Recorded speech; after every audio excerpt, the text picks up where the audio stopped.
What is up, everybody? Renfail here. We are back with another episode of How to Make a Living as a Content Creator and Streamer. And this one's a pretty quick and easy one to answer tonight. This will be probably one of the shorter episodes we'll do. But Finding 097 said, I'd be interested in learning about your experience at the very beginning before getting monetized and when your streams had few to no viewers. How did you handle those streams to still keep them engaging when there's no chat to interact with? The same way I treat them now. Um, Well, to be fair, obviously things have evolved since I first started doing things with the channel. Because there was what I was doing when it was casual versus here's what I'm doing now that I got monetized, and then the evolution of things since I got monetized. The big thing is that you have to be entertaining. You cannot have there be dead space. I'm still guilty of it from time to time. Usually what happens is when I get really involved in something or I'm super hyper focused, I will sort of zone out and I'm just in the game. And I've learned over the years to tell chat, I'll get back to you guys in a few minutes, give me a bit. And it might be 5 minutes, it might be 10 minutes, but I'm just hyper focused on the game, and then I'll pause the gameplay and I'll go catch up with chat. Now, that only works now because I have an actual, established audience. And in the beginning, you don't have that. So, yeah, let's back it up to what do you do when you don't have anybody? You do have to be entertaining, and you always have to be keeping the commentary going because what you don't want is dead space when there's nobody around to fill the dead space. Um, so I'm going to tell an anecdotal story here, which those of you who have watched my streams a lot have heard. There's a fly buzzing around here that's going to drive me nuts while I'm doing this. Um, Back in the 90s, I think, late 90s, early 2000s, there was flickering lights in my house because of storms. There's that fly. Um, there was a show on HBO with a character named Seymour Butts, and he ran a corn production facility in Los Angeles. And HBO had a documentary series on him. And I remember watching this documentary series with my aunt and uncle. I was in my late teens, early 20s. My aunt and uncle were really cool. And in that, I remember one of the actresses, when they asked, how do you come up with the dialogue that you use during the scenes? She said, I just narrate what's going on. And I have remembered that ever since then.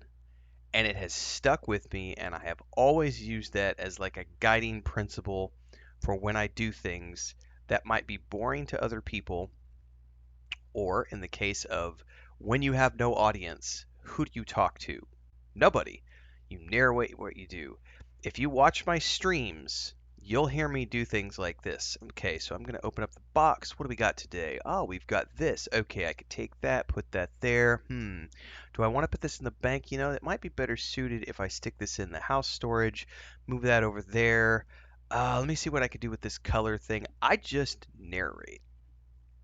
So, um, in terms of what do you do when there's nobody watching, that's the easiest example I can give you is just always be narrating what you're doing. However, this also comes back to being entertaining. And you have to be able to be entertaining to keep an audience engaged, even if they're an audience that's going to come back and watch you after the fact, not while you're live. Because once your VODs are done, they're going to be out there for people to watch, and especially if you've clipped them into video snippets for people to watch as a Let's Play series, people are going to be watching after the fact. This goes back to, I think it was episode 1 when I said you need to have a plan going into your streams. And part of that plan is having content that you know you're going to cut.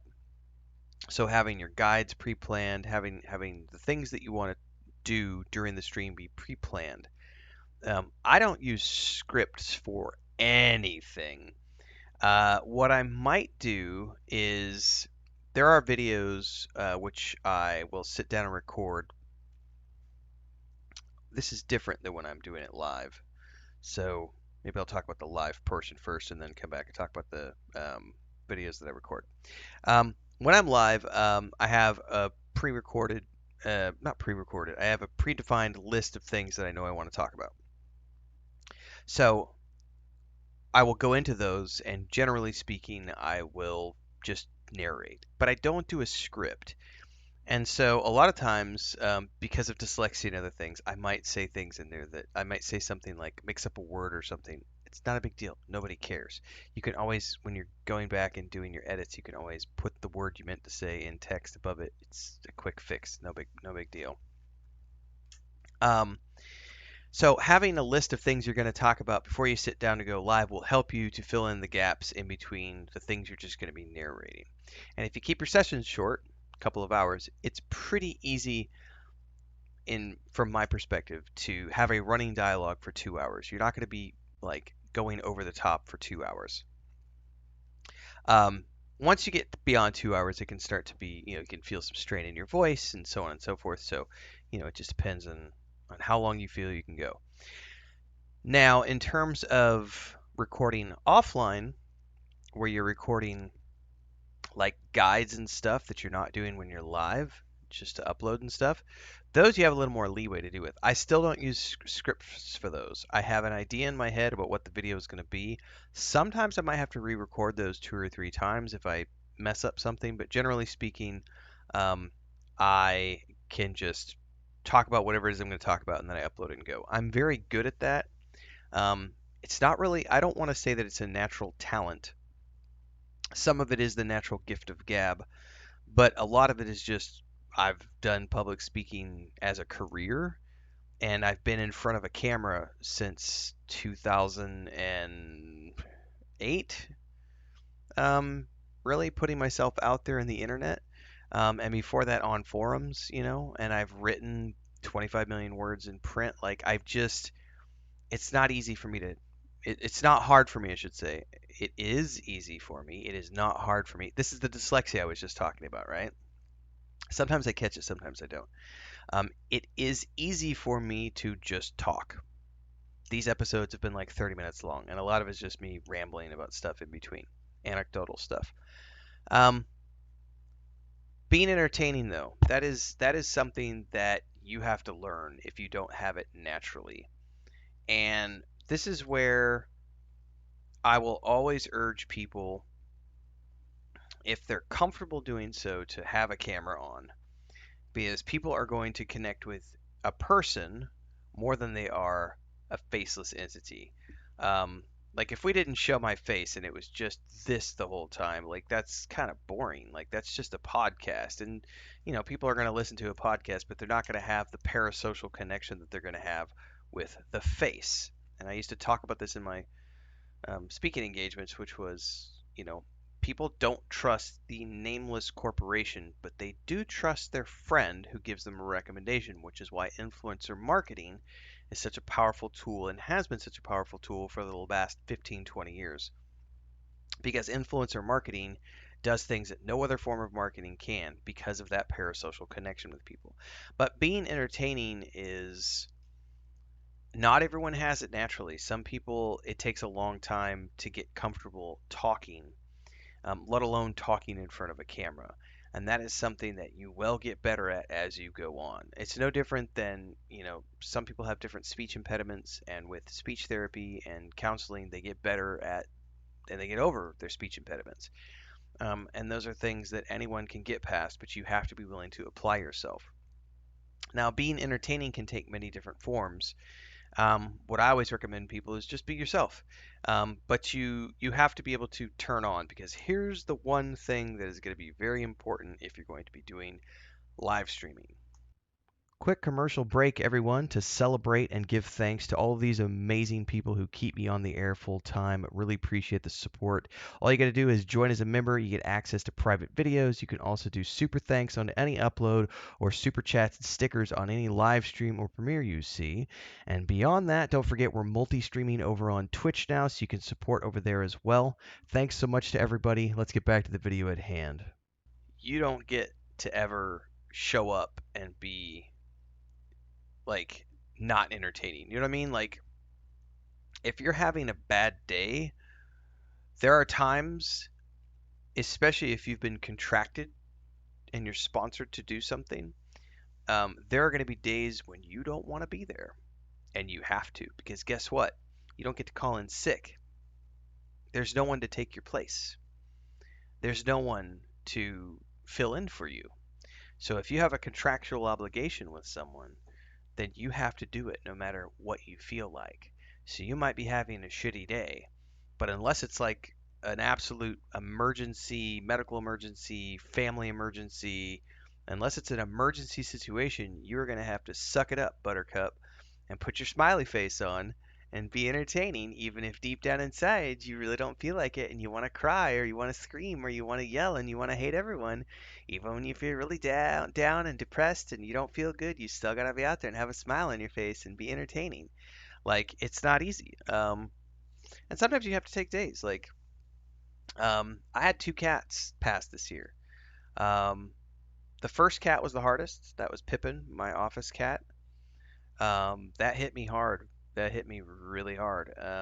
I took a day for that. I took the day off. I didn't take the full day off. I started a stream the next day and was just I couldn't. I got like an hour into it and was like, unfortunately, guys, I gotta call it. And then when her sister passed a few months back, it was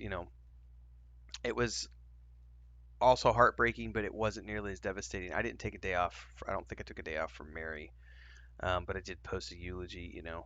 But like I took most of a day off for Pippin. Um, and I've had days like I'm trying to think when the last time I took a day off. I've had a couple of days off recently because of my eyes.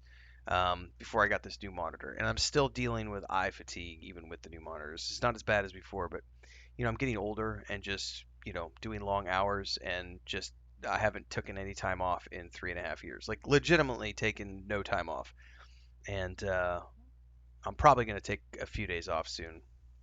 I'm trying to schedule when that's going to be. It's probably going to be in the middle of August because I won't be able to do it in September.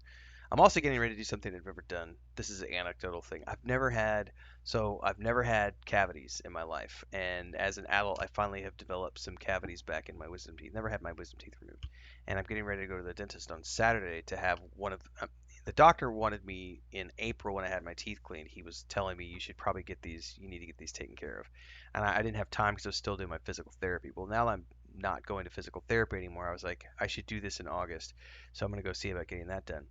And I may or may not have to work streams around that because I don't know how I'm gonna feel after getting cavities filled, right? So cross that bridge when we come to it. But those are the things where sometimes you just got to take an ibuprofen, put a smile on your face, and deal with it because you need to be there because the people are, and you also have to think about like at some point when you have a big enough audience, and this is after you're established, but you have memberships now and you have subscribers, and these people are paying you to be live on a regular basis, and you have a commitment to those people.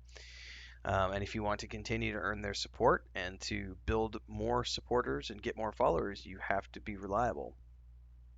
And you have to have that mentality even when you have zero followers. You have to commit to this and treat it like something, it needs to be more serious than your day job ever was, because in this situation there is no one else but you.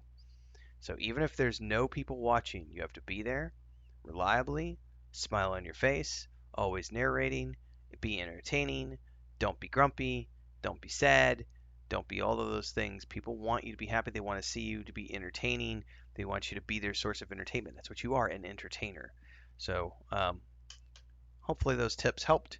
Like I said, this is a short one. We're under 15 minutes, which is awesome because all the other ones have been like 30 minutes plus. But this was a quick and easy one, so hopefully that'll help you.